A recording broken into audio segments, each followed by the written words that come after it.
했습니다. 통일부는 남북교류협력추진협의회가 오늘 대북 식량 지원을 위한 남북협력기금 지원안을 심의 의결했다고 밝혔습니다. 이에 따라 쌀 대금과 국내에서의 운송비 등으로 남북교류협력기금에서 272억여 원이 농림축산식품부와 농수산물유통공사에 지급됩니다. 통일부는 또 북한까지 쌀을 수송하는 경비와 북한 내 분배, 모니터링 비용 등 최대 약 141억 원을 세계 식량계획에 지급하기로 했습니다. 이와 함께 농식품부가 운영 중인 양곡관리 특별회계에서도 국내산 쌀 5만 톤에 대한 나머지 대금과 가공 포장 비용 992억여 원을 지출하는 방안이 곧 확정될 예정입니다. 이번 주말 트럼프 미국 대통령의 방한을 맞아 서울에 갑호 비상이 발령되는 등 전국적으로 경비 태세가 강화됩니다. 경찰청은 내일 오전 9시부터 서울에 최고 수위 비상령인 갑호 비상을 내리고 경기 남북부와 인천에는 을호 비상, 대전과 충청, 강원에는 병호 비상을 각각 발령했다고 밝혔습니다. 비상령은 모레 트럼프 대통령이 출국할 때까지 유지됩니다. 트럼프 대통령이 방문하는 행사장과 숙소, 이동로 등은 경호구역으로 지정됨에 따라 교통이 일부 통제됩니다. 오늘은 전국에 구름이 많이 끼겠고 중부 경북 내륙엔 소나기가 내리는 곳이 있겠습니다. 토요일인 내일은 전국이 흐린 가운데 장마전선이 다시 북상해 새벽부터 전남과 제주도에 장맛비가 내리겠습니다. 장맛비는 낮에 남부지방과 충청, 강원도로 점차 확대될 전망입니다. 이번 비는 모레까지 이어지다가 낮에 대부분 지역에서 그치겠습니다. 내일 아침 기온은 서울이 20도 등 오늘과 비슷하거나 조금 낮겠습니다. KBS 제1라디오 6시 뉴스를 마칩니다. 지금까지 아나운서 박소연이었습니다. KBS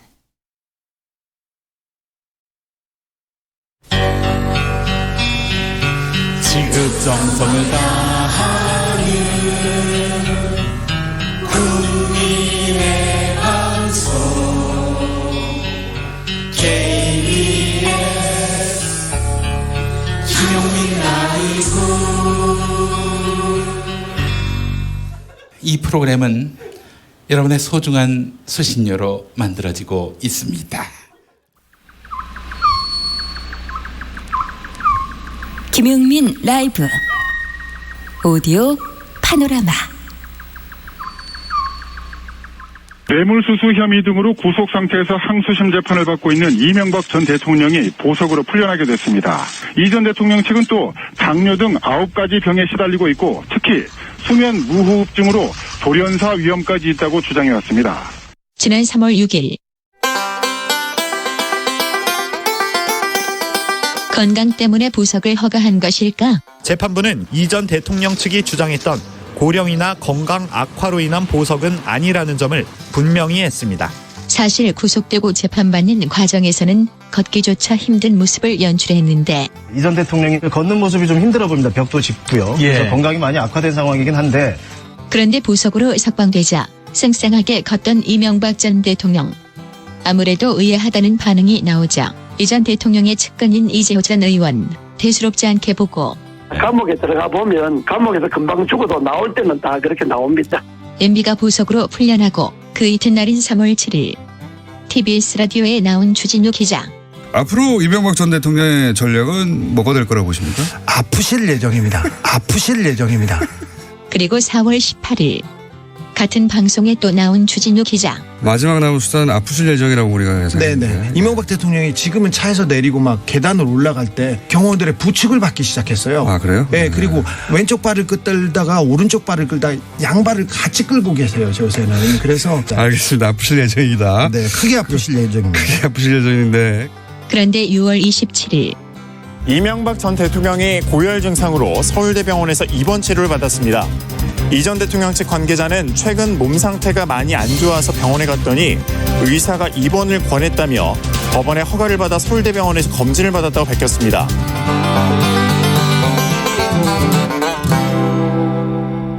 어둠의 기자인가 역술인인가 주진우 기자 어서 오십시오.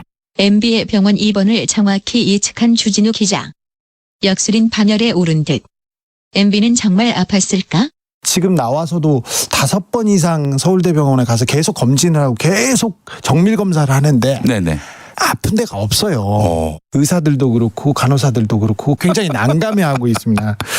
그런데 어제 가서 입원을 하셨는데 예. 큰 병은 아니고 네. 좀 감기 기운. 앞으로 MB는 어떻게 되실 예정일까? 앞으로 이명박 전 대통령은 어떻게 되실 예정이십니까? 병원에 갔다가 이번엔 퇴원하실 텐데 또 다시 계속해서 이렇게 드러넘는 장면 네. 연출하리라고 봅니다.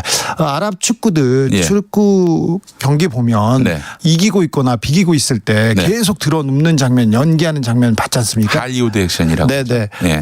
이명박 대통령 계속 시도할 것으로.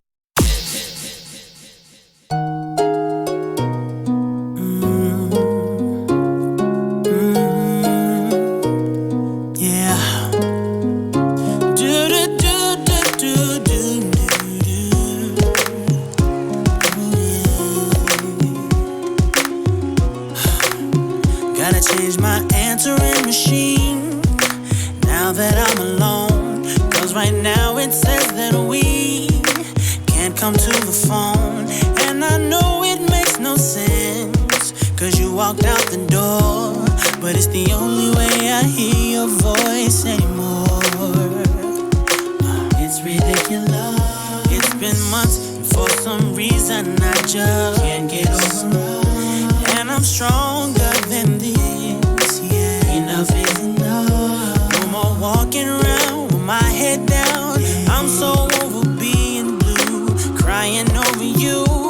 And I'm so sick of love songs, so tired of tears, so done with wishing you were still here. Said I'm so sick of love songs, so sad and slow. So why can't I turn off the radio? Gotta fix that calendar I have that's marked July 15th. Because since there's no more you, there's no more anniversary. I'm so fed up with my thoughts of you and your memory, and how every song reminds me of what used to be. That's the reason I'm so sick of love songs, so tired of tears, so done with wishing you are still here. Said I'm so sick of love songs, so sad and slow. So why can't I turn off the radio? Oh, leave me alone, leave me alone. 네, 니오의 So Sick, 너무 아파요. 함께 들었습니다. 자, 6시 5분부터 합류하신 분들 계시죠? 여기는 들으면 들을수록 똑똑해지는 라디오 김용민 라이브입니다. 평일 오후 5시 5분에 시작하는데요. 7시까지 여러분과 함께 달리고 있습니다. 5시 때 방송 정말 재미있었습니다. 여러분 팟캐스트로 못 들으신 분들 꼭 청취해 주시기 바라겠습니다. 팟캐스트 김용민 라이브 여러분 많은 접속 또 많은 다운로드 바랍니다. 김용민 라이브 생방송 현장 영상으로도 보실 수 있는데요. 유튜브 KBS 1라디오 계정으로 즐겨주시기 바라겠습니다. 자, 라디오 정보센터 잠깐 다녀오겠습니다. 정한나 씨. 선거법을 다루는 국회 정치개혁특별위원회와 공수처 법안 등을 처리하는 사법개혁특별위원회의 활동기간이 2달 연장됐습니다. 국회는 오늘 본회의를 열고 여당인 민주당 몫으로 되어 있는 4개 상임위원회 위원장을 새로 선출했습니다. 국회 운영위원장에는 민주당 이인영 원내대표, 기획재정위원장에는 이춘석 의원, 행정안전위원장에는 전혜숙 의원, 여성가족위원장에는 인재근 의원이 각각 선출됐습니다. 문재인 대통령은 오늘 무역 분쟁으로 세계 경제가 축소 균형을 향해 치닫는 죄수의 딜레마 상황에서 벗어나야 한다며 자유무역으로 모두가 이익을 얻는 확대 균형으로 다시 나아가야 한다고 말했습니다. 스티븐 비건 미 대북 특별대표가 싱가포르 공동성명의 공약을 동시적 병행적으로 진전시키기 위해 북한과 논의를 할 준비가 되어 있다는 점을 재확인했다고 외교부가 오늘 밝혔습니다. 도널드 트럼프 미국 대통령과 무역 담판을 앞둔 시진핑 국가주석이 오늘 외자 진입과 수입의 확대, 관세 인하 등을 골자로 하는 대외 개방 조치를 발표했습니다. 통일부 남북교류협력추진협의회는 오늘 북한에 쌀 5만 톤을 지원하기 위한 기금 지원안을 의결했다고 밝혔습니다. 지금까지 헤드라인 뉴스였습니다.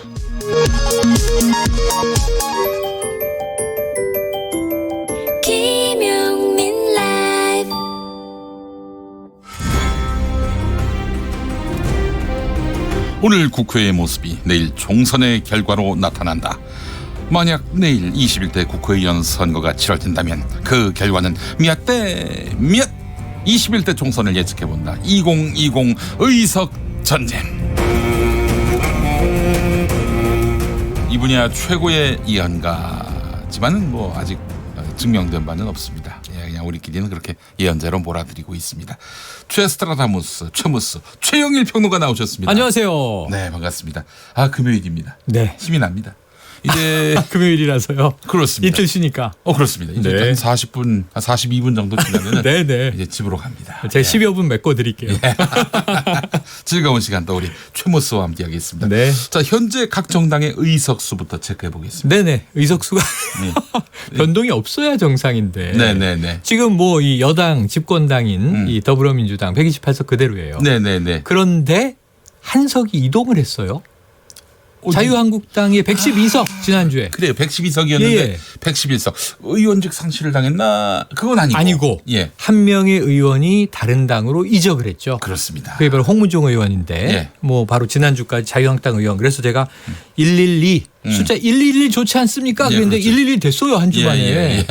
111석이 됐고요. 자유한국당이 지금 예. 홍문종 의원이 전구 대한애국당 네. 조원진 대표 의원 의석 하나 있었습니다. 네네. 여기 합류하면서 당 이름도 또 우리공화당 우리공화당. 이렇게 예. 바꿨어요. 예. 지금 두 석 정당이 됐습니다. 네. 근데 두 의원이 다 이제 공동 대표가 됐죠. 지금 그런 상황이어서 지금 우리 공화당이 두 석, 네. 그리고 이 자유한국당이 111석 이 변동이 있었고 나머지는 변동 없습니다. 예.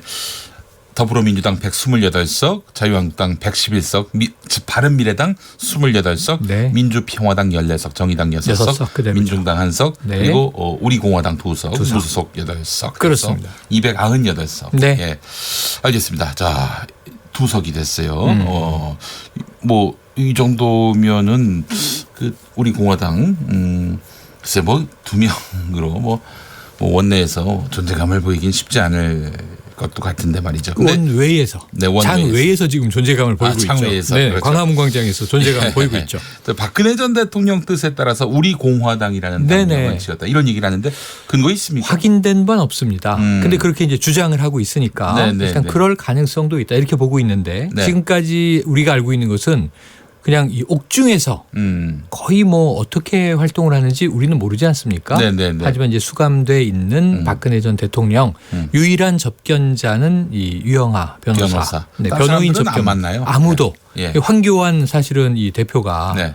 전당대회 나가기 전에 예. 면접 요청을 했는데 네. 이 면회 신청도 안 해서 거부했다. 뭐 이런 이야기가 전해지지 않았습니까? 네네네. 그래서 지금 그렇다면 유영하 변호사가 네. 지금 조원진 의원과 홍문종 의원이 자 이렇게 가려고 하는데 당명이 이러이러한 게 있는데 어떤 게 좋으십니까? 해서 네. 우리 공화당이 좋다. 예. 이거 좀 유영하 변호사가 확인해 준다면 조금 신빙성이 높아질지 모르겠습니다만 예. 아직까지는 이제 우리 공화당 측의 주장입니다. 자유한국당 전당대회 국면 때 유영하 변호사가 황교안 당시 후보를 비토했어요. 비토했어요. 네네네. 예, 그는 박근혜 전 대통령 뜻이다. 이렇게 또 맞득치 해석이 됐고요. 않다. 이렇게 예. 이제 해석이 됐죠. 그 이유는 뭐였죠? 사실은 이 권한대행 시절에 네. 그 대통령이 지금 이제 탄핵 국면을 맞았고 네네. 대통령직이 지금 비어 있다 보니까 조기 대선까지 황교안 대표가 사실상의 1인자를 일정 기간 했었어요. 예. 대통령 권한대행. 이때 네. 명패까지 파가지고 조금 논란이 있었죠. 예, 최초로 논란을 판 권한대행이다. 예. 아니 네. 권한대행 명패를 판 분이 있었나? 2달짜리. 예. 없었죠. 권한대행이 과거에 예. 최규하 대통령 권한대행이 네. 12.6 사태 이후에 있었어요. 네네. 하지만 그때도 명패는 파지 않았던 것으로 전해집니다. 음. 그래서 유일하다. 네. 이런 이제 또 논평들도 많이 나왔었는데 그래서 사실은 뭐 그때 의전이 굉장히 중시되는 분이다. 황교안 대표가 네네. 이런 얘기도 초엘리트로서. 있었어요. 예. 그러면서 이제 그 당시에 이 박근혜 전 대통령은 이미 이제 구속된 상태 아니겠습니까? 3월에 네. 그런 상황에서 이 황교안 권한대행이 어찌 보면 좀 뒷심을 쓸 수 있었는데 네. 박근혜 전 대통령의 주관적 입장에서는 별로 도움이 없었다. 오히려 자리를 즐긴 것 아니냐라는 네네. 이제 이 측근들, 네. 박 전 대통령의 측근들의 좀 뭐랄까요 성토가 있었던 바가 있습니다. 자유한국당 의석수가 매주 줄고 있는 것 같습니다. 매주 현재 줄어요. 111석. 네네. 111석. 120석은 넘어야 뭐 사실 국회 선진화법에 의해서 쟁점 법안들 통과 못 시키게 막을 수 있는데 큰일입니다. 111석. 네. 이 자유한국당이 오늘 복귀하긴 했는데 이번 한 주 또 지난주까지 해서 네. 국회 상황은 정말 자유한국당에게는 악몽과 똑같은 그런 상황이 아니었나 싶습니다. 자유한국당에게 악몽 같은 게 악몽 같은 게 아니고 악몽을 스스로 만들어서 꾸는 지금 양상이잖아요. 네네네. 그러니까 왜냐하면 악몽이라는 게 밖에서 뭔가 스며들어와서 네. 나는 아무 생각 없이 잠자고 있는데 그렇죠. 잠재의식 속에서 작동을 해야 되는데 네. 이건 악몽은 아니고 네. 자책골이라고 부르는 게 자책골. 맞아요. 예. 지금 이 매주 한 소식 주는 것도 그렇고 네네네. 사실은 이게 여야 간의 기량작용 네. 밀당에 의해서 뭐 의석이 이쪽으로 갔다 저쪽으로 갔다 그래야 저 같은 해설가들이 재밌는 건데 네네네. 자고 일어나면 자책골을 자꾸 넣어서 스스로 의석을 까먹는 양상이에요.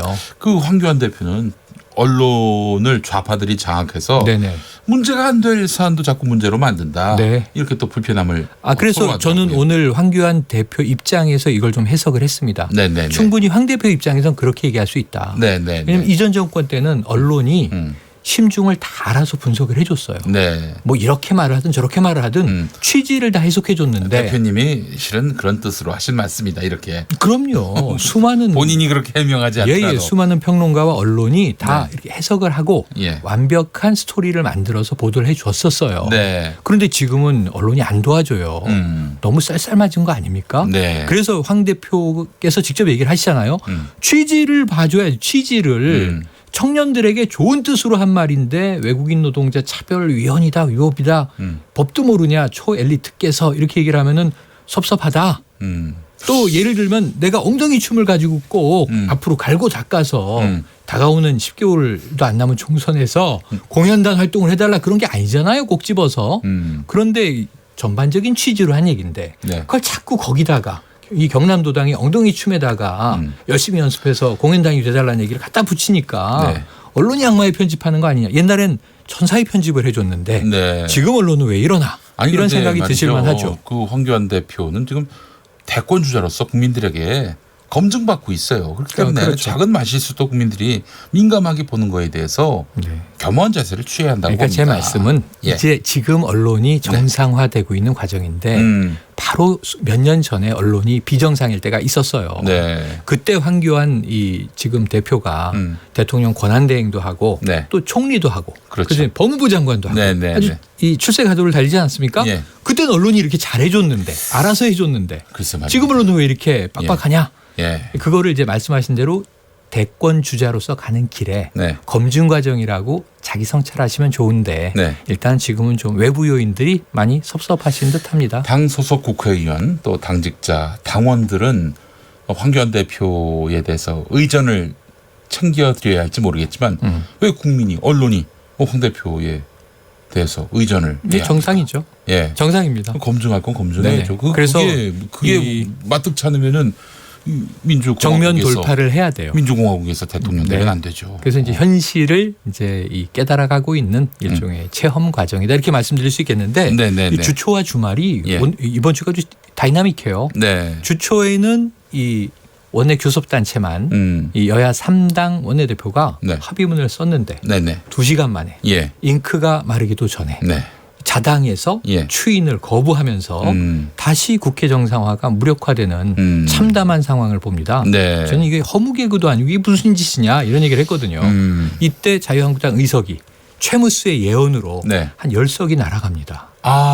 왜냐하면 차기 총선 네네네. 예측. 예. 국회 정상화가 되려던 찰나에 국민을 약올린 꼴이 돼버렸잖아요. 나경원 원내대표는 정말 모처럼 합의를 했는데 네네. 자당 안에서 나경원 리더십의 몰락인가. 그럼 이게 내부 붕괴구나. 네네. 황교안 리더십과 나경원 리더십이 충돌이 났는데 이 원내 리더십이 붕괴되면서 네네네. 그럼 황교안 대표가 좀 뭐랄까요 뒤에서 네. 힘을 압력을 작용한 강경파들이 당을 장악하는가 뭐 이런 추정들이 나왔어요. 예. 그런데 다행히 오늘입니다. 오늘 예. 본회의가 오후에 열렸고 예. 오늘 국회가 이제 정상화 과정을 다시 밟기 시작했죠. 근데 지금 자유한국당이 명분 없는 그 등원 아닙니까? 아니 네. 여당하고 네.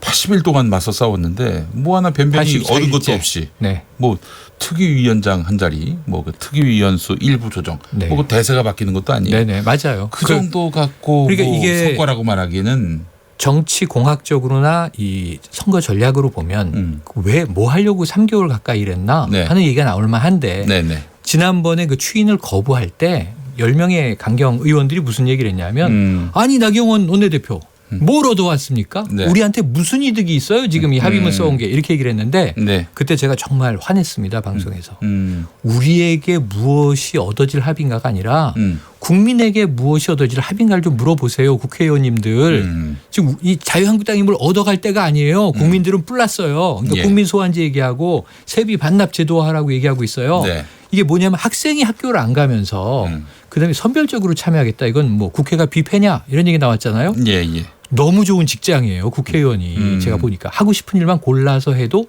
세비는 다 주는 그러니까 놀라운 직장이죠. 예. 이걸 국민들이 알고 지금 분노하고 있는 상황입니다. 그래서 네.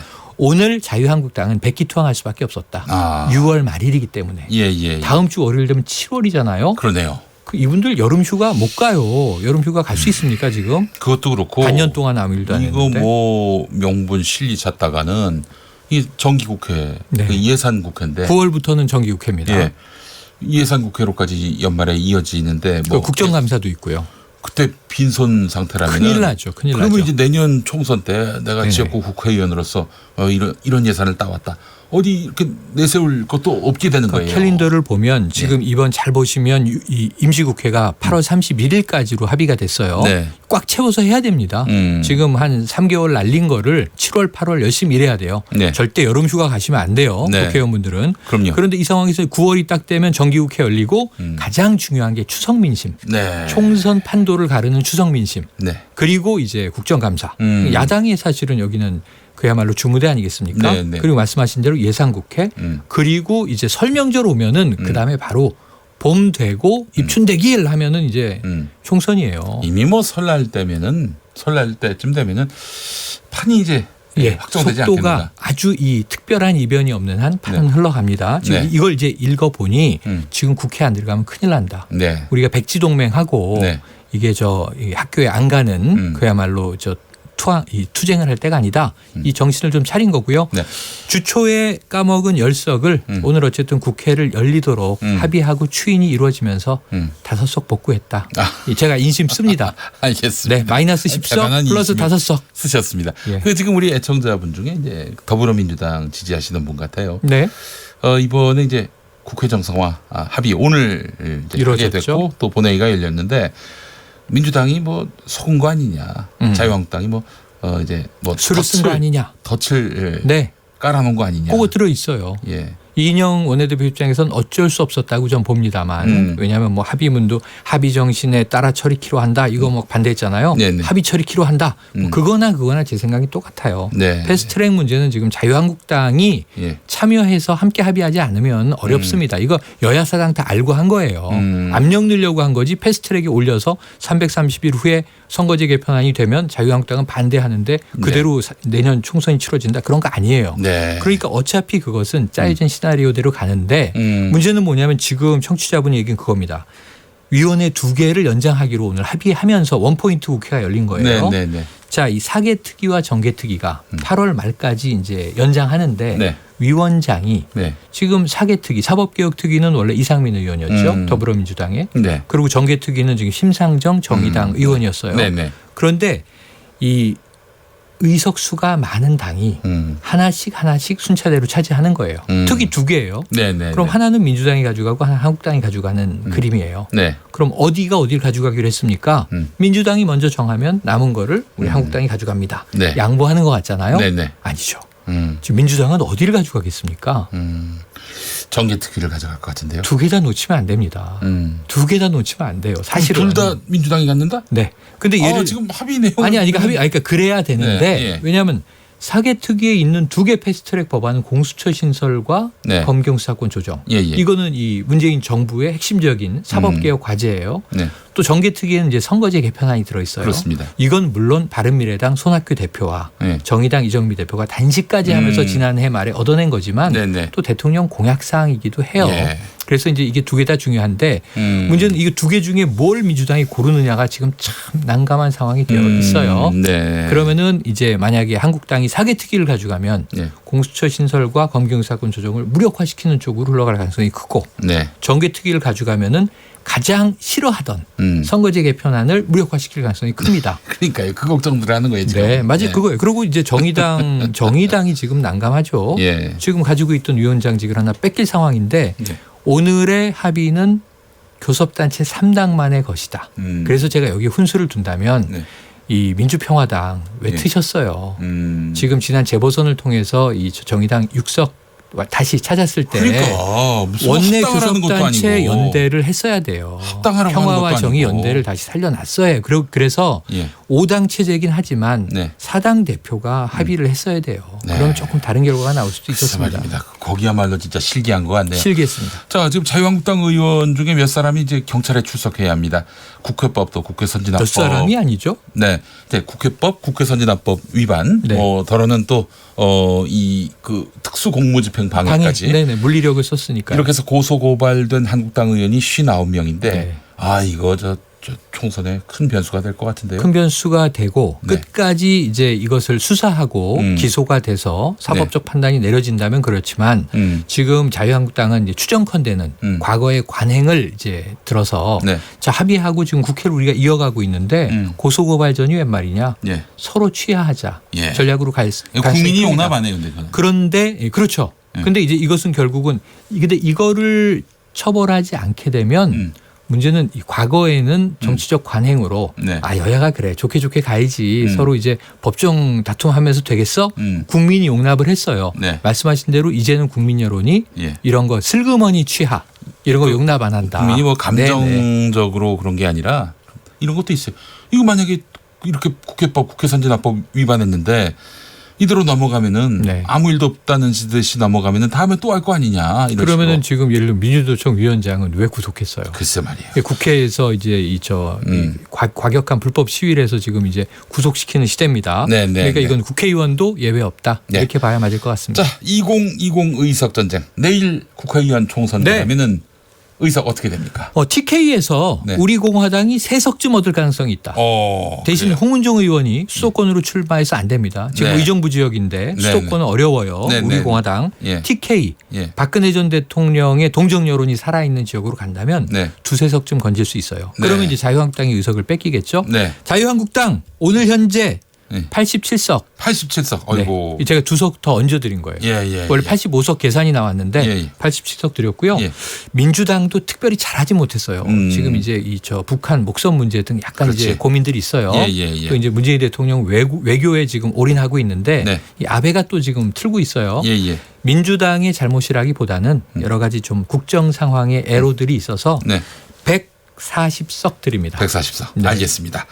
자, 2020 의석 전쟁 최무스 최영일 평론가와 함께했습니다. 네. 다음 주에 재밌을 거예요. 다음 주에? 네. 예, 알겠습니다. 기대해 주세요. 자, 다음 주에 뵙도록 하겠습니다. 고맙습니다. 네, 고맙습니다.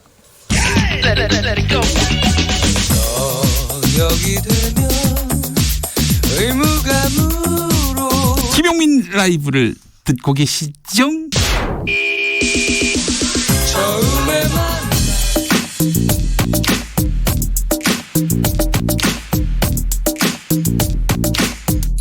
쏙 인터뷰. 귀의 속 맘의 속 쏙 인터뷰 시간입니다. 이번 주말에 도널드 트럼프 미국 대통령이 한국에 옵니다.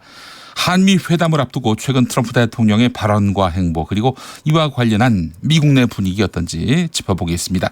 미국 워싱턴 DC 노정민 통신원 연결했습니다. 노정민 통신원 나와 계시죠?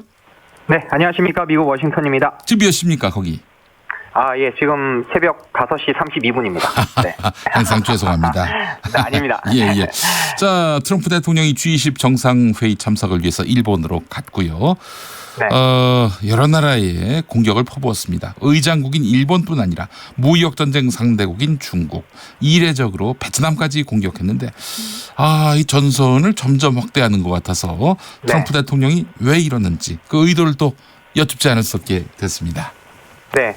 뭐 이제 미국 언론에서도 이 트럼프 대통령이 미국의 친구들을 공격했다라는 헤드라인까지 내걸면서 이 발언들에 대해서 좀 관심을 많이 가졌는데, 근데 한편으로는 사실 놀랍지도 않은 것이 뭐 트럼프 대통령이 그동안 동맹국들에게 보여준 여러 발언이나 행동을 보면 또 뭐 올 것이 왔다 뭐 이런 분위기도 있거든요.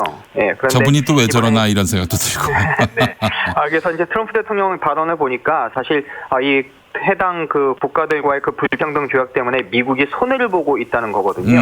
예. 그러니까 아무리 동맹국이라도 미국이 손해를 보는 것은 옳지 않다라는 건데, 최근에 이제 트럼프 대통령이 재선 출마를 공식 선언한 만큼 내가 미국의 이익을 위해서 싸우는 강력한 지도자다, 뭐 이런 이미지를 보여줌과 동시에 아마 이제 G20 정상회담에서 이제 각국에 대한 기선제압용 발언이 아닐까, 이제 이런 분석이 좀 나오고 있고요. 네, 기선제압용. 또 당장은 아니더라도 이제 트럼프 대통령이 원하는 것을 얻을 때까지 조금씩 압박해가는 전략으로도 볼 수가 있는데, 근데 한편으로는 사실 이제 G20 정상회담이 어떻게 보면 이제 각국의 이익도 있지만 이제 여러 나라가 함께 모여서 국제사회의 당면한 문제를 함께 논의하는 자리잖아요.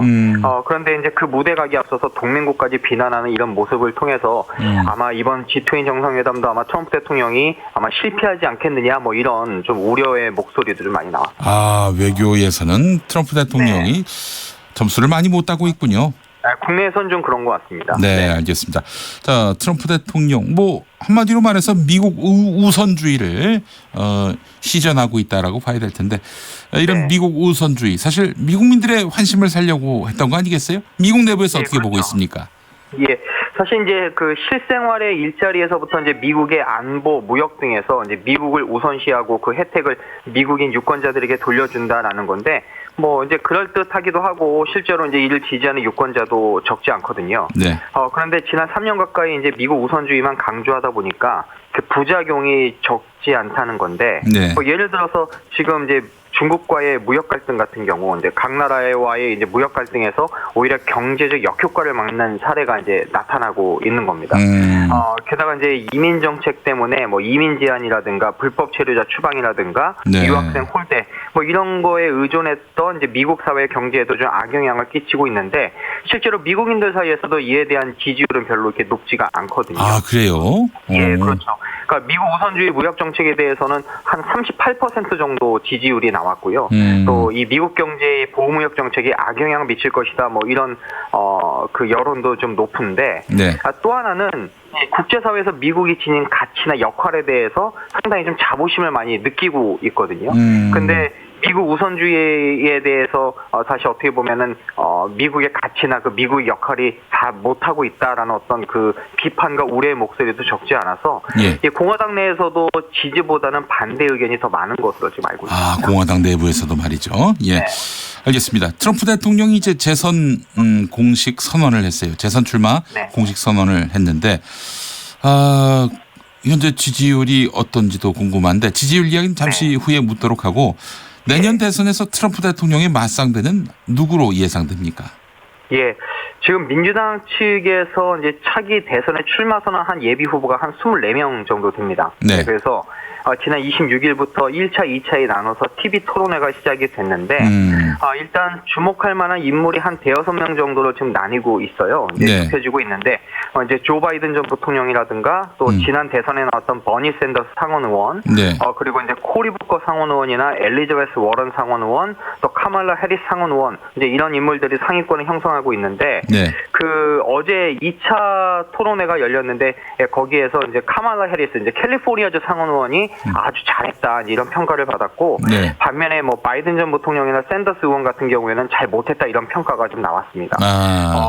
그래서 지금 벌써부터 이제 가상 맞대결 여론조사가 나오고 있는데, 이제 조 바이든 전 부통령이나 버니 샌더스, 엘리자베스 상원 의원 등이 이 트럼프 대통령에게 이길 것이다, 이런 결과도 나왔습니다만, 이제 앞으로 이제 지지율 추이도 좀 지켜보고요. 또 언론에 자주 얼마나 등장하면서 뭐 지명도나 인기, 후원금을 얼마나 많이 쌓느냐, 뭐 이런 여부에 따라서 좀 아마 맞상대가 좁혀지지 않을까 싶습니다. 현재 트럼프 대통령 지지율은 어떻습니까?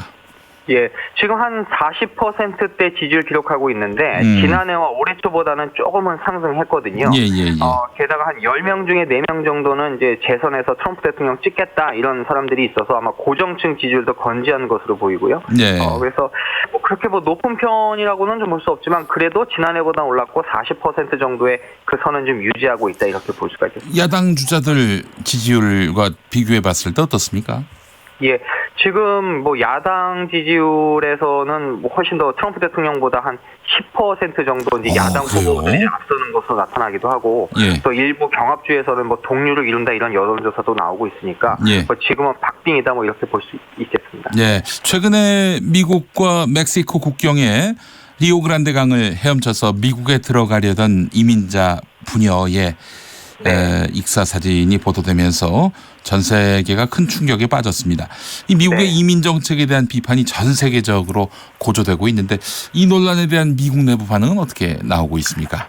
예, 지금 이제 중남미에서 이 미국으로 넘어오는 이민자들의 입국을 막고 또 망명 신청을 제한하는 그 반이민 정책이 매우 강화됐거든요. 네, 그러다 보니까 이제 아빠가 딸을 안고 강을 건너려다가 이번에 변을 당한 것으로 알려졌는데 워낙 많은 사람이 이제 미국 입국을 시도하다 보니까 이제 각 난민 수용소마다 사람들이 너무 많이 붐비고 행정적인 처리가 밀리다 보니까 사실 이 불법 입국자들이 이제 인간적인 대우를 받기 어려운 현실이 지금 다시 미국 내에서 재조명을 받고 있거든요. 그러니까 민주당 측에서는 이제 트럼프 대통령의 반이민 정책을 비난하고 있고 오히려 트럼프 대통령은 민주당 측에 내가 말한 대로 국경 경비 강화하고 국경 장벽 세우면 이런 일 없지 않았겠느냐 이제 이렇게 오히려 면박을 좀 주고 있는데 조금 전에도 저희가 이제 대선 이야기했습니다만 매년 대선 때가 되면 이제 이민 정책이 주요 현안이 되거든요. 그러니까 아마 이번 사건을 통해서 이민 정책이 또 한 번 이 핵심 현안으로 떠오르지 않겠느냐 이제 이런 좀 관측이 있습니다. 그렇다고 미국 민주당이 이민자를 뭐 제한 없이 다 받자 이런 입장은 또 아닐 테고요. 예, 하지만 이제 트럼프 대통령보다는 조금은 이제 열린 자세죠. 아마 이민자들에 대한 이제 표심이 훨씬 더 이제 많으니까요. 네, 알겠습니다. 여론조사 결과 하나 여쭤보겠습니다. 미국 사람 3명 중 1명은 북한의 핵시설을 선제 타격할 수 있다면 북한 주민 100만 명의 사상자가 발생해도 된다. 이런 주장에 대해서 미국 국민 3명 중에 1명이 지지한다. 이런 여론조사 결과가 나왔는데 이거 실제 여론도 그렇습니까? 글쎄요, 약간 좀 극단적인 것 같다라는 생각이 좀 드는데, 근데 이제 다른 여론조사 하나 좀 제가 말씀드리면, 이제 지난달에 이제 CNN 방송이 여론조사를 했는데, 응답자의 한 34%가 이제 북한이 미국의 심각한 위협이다 이렇게 답한 여론조사 결과가 있었거든요. 근데 이 수치가 1년 전보다는 13%는 떨어진 수치예요. 그러니까 그만큼 북한을 바라보는 미국인들의 어떤 그 관점이 많이 좀 완화됐다라고 좀 볼 수가 있는데, 사실 이제 최근에 이란 사태의 경우를 보면 이제 트럼프 대통령이 군사행동을 결심했다가 미국 내 참모들의 강한 반대와 여론에 밀려서 10분 전에 철회한 그런 일이 있었잖아요. 그러니까 그만큼 미국 내에서는 이제 군사행동에 대한 선호도가 높지 않고 지금 북한에 대해서는 트럼프 대통령이 좋은 관계를 강조하면서 유일한 외교적 성과를 계속 내세우고 있는데 아마 미국 여론도 그 영향을 아마 받는 게 아닌가 전 그런 생각이 좀 들고 그렇게 또 지금 북한에 대해서 막 강경한 입장이 대세적이다 뭐 이렇게까지는 좀 볼 수 없을 것 같습니다. 예, 알겠습니다. 자, 이런저런 현안 미국 워싱턴 DC 노정민 통신원 연결해서 이야기 들어봤습니다. 오늘 말씀 잘 들었습니다. 예, 고맙습니다. 네, 6시 41분 막 됐습니다. KBS 교통정보센터 다녀오겠습니다. 박경은 씨. 네, 금요일 퇴근길 교통량도 많은 데다 돌발 상황들이 있기 때문에 주의 운전하셔야겠습니다. 경부고속도로 부산 쪽으로 천안 부근이고요. 승용차 추돌 사고는 막 처리가 됐지만 여파 때문에 2km 구간 정체입니다. 이후로도 회덕 부근과 70 물류에서 금호분기점 쪽으로 정체고요. 더 가서 통도사 부근 역시 사고는 처리가 됐지만 서울산 부근에서 2km 구간 밀리고 있습니다. 반대 서울 쪽으로는 안성휴게소에서 오산 부근, 동탄에서 수원, 또 신갈에서 죽전, 서울 요금소에서 판교, 달래내서 한남 쪽으로 정체 이어집니다. 중부고속도로 하남 쪽으로는 남이천에서 모가 부근과 경기 광주에서 중부 1터널 다시 하남 부근에서 밀리고 있고요. 반대 남이 쪽으로 진천에서 진천터널 또 오창 일대에서 정체입니다. 영동고속도로 인천 쪽으로는 신갈에서 광교터널 부근과 부곡에서 동군포 부근 또 군자에서 영동고속도로 시점 쪽으로 속도 늦춥니다. KBS 교통정보센터였습니다.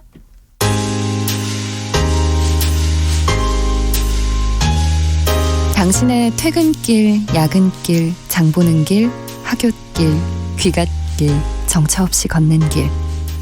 그 모든 길에 함께합니다. 똑똑해지는 시사라디오 김용민 라이브.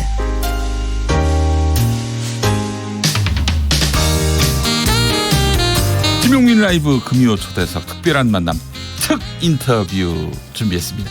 왜 그 중화요리점에서 특밥 있지 않습니까? 오늘 특 인터뷰로 모실 분은요. 과학의 올바른 대중화를 위해서 애쓰는 이정모 서울시립과학관장입니다. 이정모 관장님 어서 오십시오. 안녕하세요. 대한민국 과학관의 별을 꿈꾸고 있는 서울시립과학관의 이정모입니다. 예. 우리 이정모 관장님과 저 김용민이가 아주 특별한 만남이 있습니다. 함께 영화 영화에 한번 나왔었죠. 김용민 씨는 앉아서 출연을 하고 저는 서서 출연을 했었죠. 그때 저 이정모 관장님 웨이터 하셨고 요리사였습니다. 요리사였나요? 네, 요리사였죠. 그래요.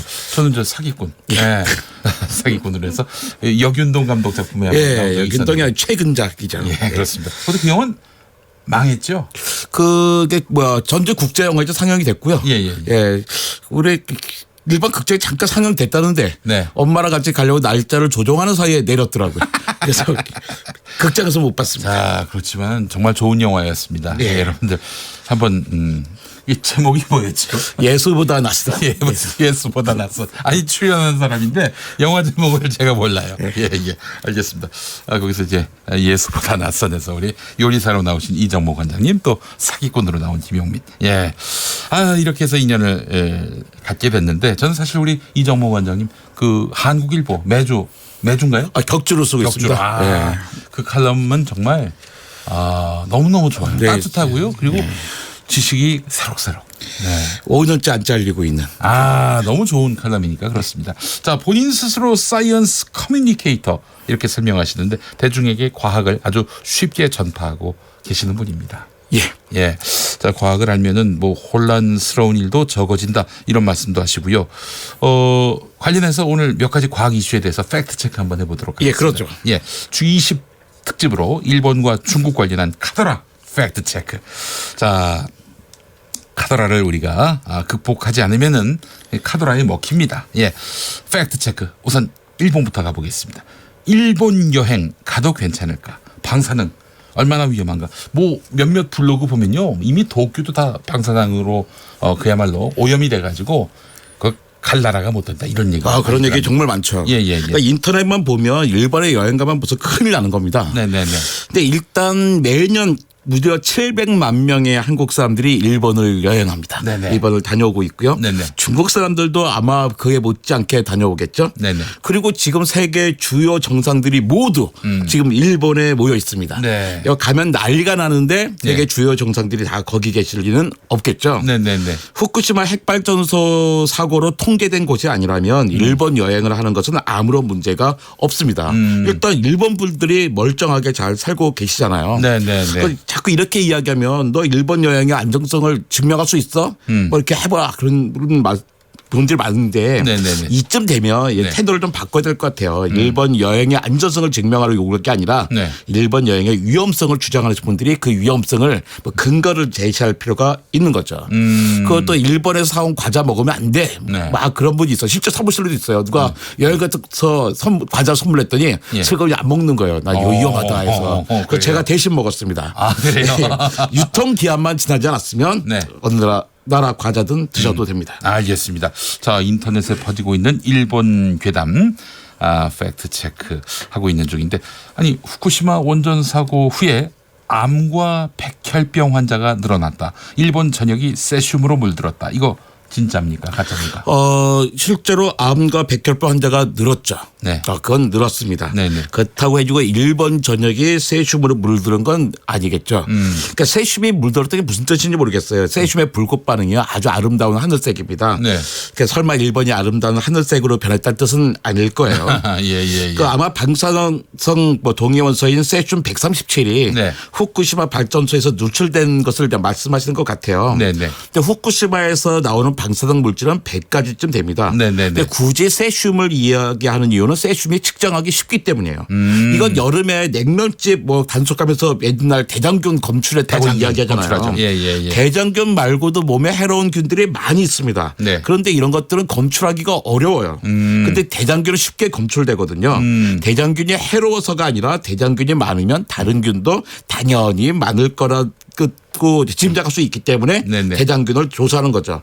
다른 방사능 물질을 측정하려면 한 달씩도 걸리는데 세슘은 3시간이면 측정하거든요. 아, 그렇군요. 근데 세슘은 방사능의 보통 한 1% 정도를 차지합니다. 네. 그러니까 검출된 세슘의 양 곱하기 100 정도가 그 지역의 전체 방사능이라고 보면 돼요. 전체 방사능량으로 보면 된다. 근데 뭐 실제로 많이 있었는데 그 전국에 퍼지지는 않았던 거고요. 또 방사성 원소에는 반감기가 있습니다. 반감기가 뭐냐면 반으로 줄어드는 시간이죠. 네. 그 시간이 다 달라요. 어떤 사람들은 월급 통장에 잔고가 비는 시간이 15일이 걸리는 사람이 있는가 하면 어떤 사람은 하루 만에 반으로 줄기도 하잖아요. 방사성 원소 중에 요오드 137의 반감기는 불과 8일입니다. 네. 세슘 134는 2년이고요. 세슘 137의 반감기는 30년이에요. 근데 후쿠시마 사고가 2011년 3월에 났거든요. 네. 이미 8년하고도 3개월이 지났습니다. 네, 네. 그러니까 반감기가 8일인 요오드 137의 반감기는 적어도 365번이 더 지난 거죠. 그러네요. 단지 365번이 지났으니까 우리는 숫자가 없다고 보면 되고요. 네. 세슘 134도 반감기가 4번 지났으니까 한 10% 정도 남은 거예요. 네. 그러니까 현재 남아있는 뭐 방사능 총량의 절반이 세슘 137 정도가 될 거고요. 네네. 과학자들의 계산에 따르면 태평양에 있는 세슘 137 가운데 그 가운데 1% 정도가 후쿠시마 원전 사고 때문에 배출된 것이다라고 추정을 하고 있습니다. 네. 그런데 말이죠. 왜 또 어디 지도를 보면은 하와이는 물론이고 그 미국 이 서부 해안 그리고 남미까지 태평양이 다 이렇게 시뻘겋게 돼 있어요. 근데 밑에 그 지도를 밑을 잘 보시면요. 파고라고 나와 있습니다. 파도의 높이. 그러니까 그건 뭐냐면 쓰나미가 났을 때 쓰나미의 영향이 어디까지 간 걸 보여준 거지 방사능이 간 걸 보여준 지도는 아니에요. 그러니까 엉뚱한 지도를 갖다 놓고서 그것도 빨간색으로 나오니까 사람들은 걱정이 되는 거죠. 그래서 사실은 그 이후로 참치조차 안 드시는 분들 많이 봤어요. 많이 안 드시면 값이 싸지만 뭐 드시는 분들이 좀 유리해질 수도 있죠. 그래가지고 저도 주변에 그런 분들이 있어요. 뭐 우리나라 수산물도 이미 일본 방사능에 오염됐다. 그래서 회는 먹으면 안 된다라고 말씀하신 분들 계십니다. 이 문제는 조금 바꿔보면요. 우리나라 공기도 이미 체르노빌 방사능에 오염됐을까라는 질문과 같아요. 어땠을까요? 우리한테 바람 방향이 이쪽이니까 오지 않았겠는가. 당연히 맞겠죠. 전 세계 다 퍼져 있겠죠. 체르노빌. 근데 워낙에 널리 퍼졌으니까 영향이 없을 거예요. 마찬가지일 겁니다. 우리나라 수산물도 오염이 되었겠죠. 하지만 후쿠시마 이전과 이후에 의미 있는 차이가 없어요. 너무나 적기 때문에. 그러니까 안심하고 드셔도 됩니다. 알겠습니다.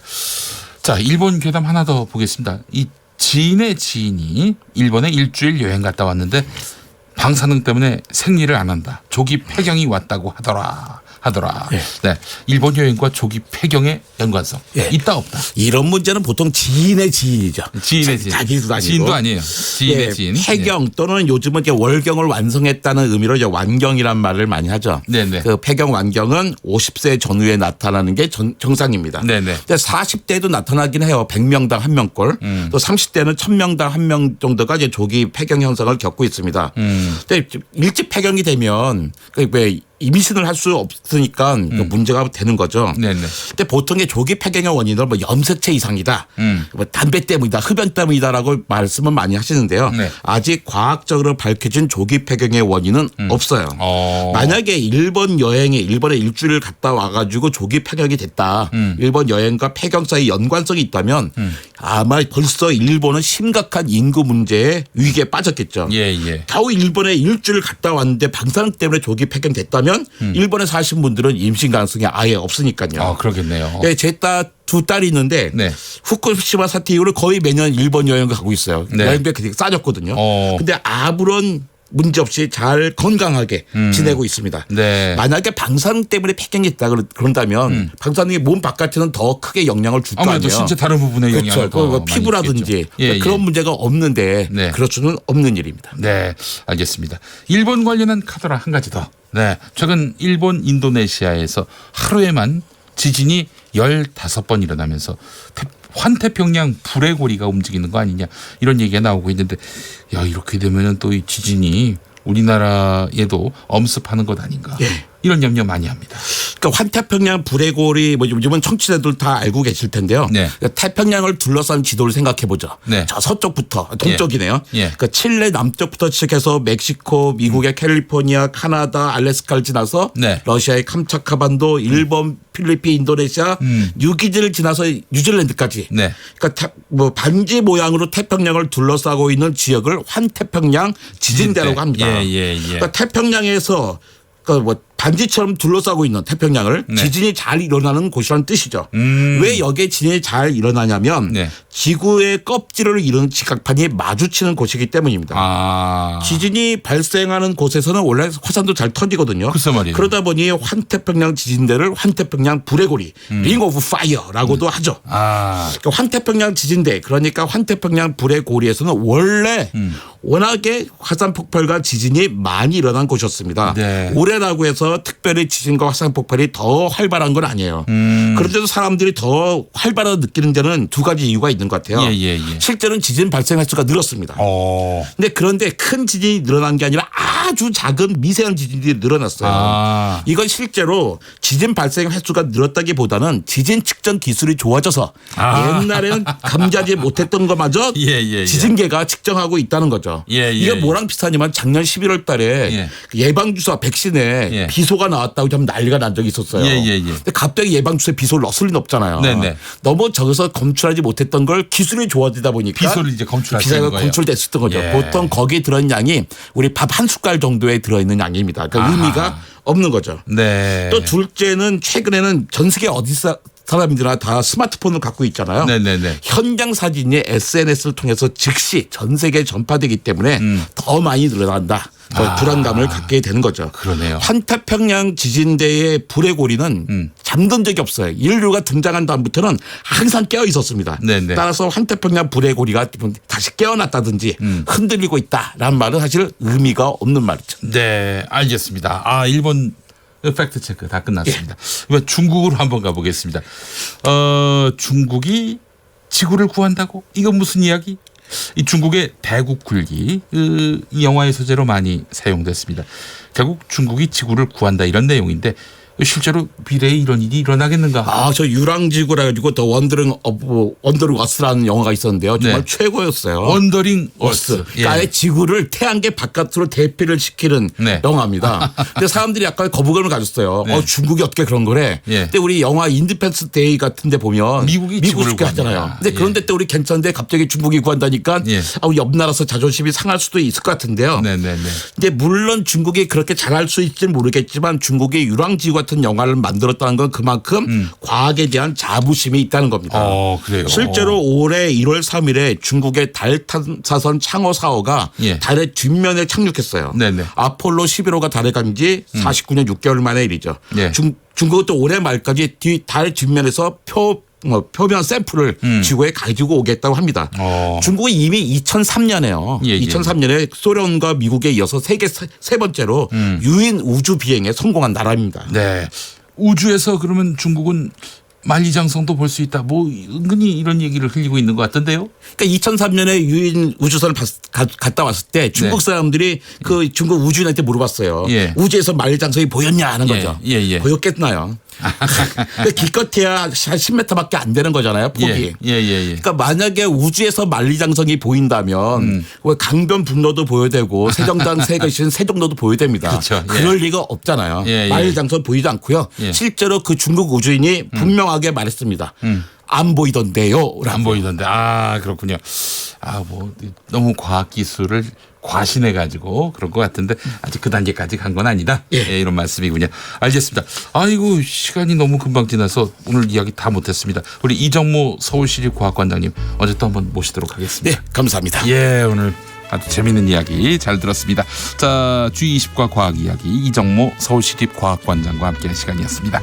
김용민 라이브 오늘 순서 모두 마치겠습니다. 한 주 동안 고생하셨고요. 내일은 5시 5분 김용민 라이브 스페셜로 여러분과 함께하겠습니다.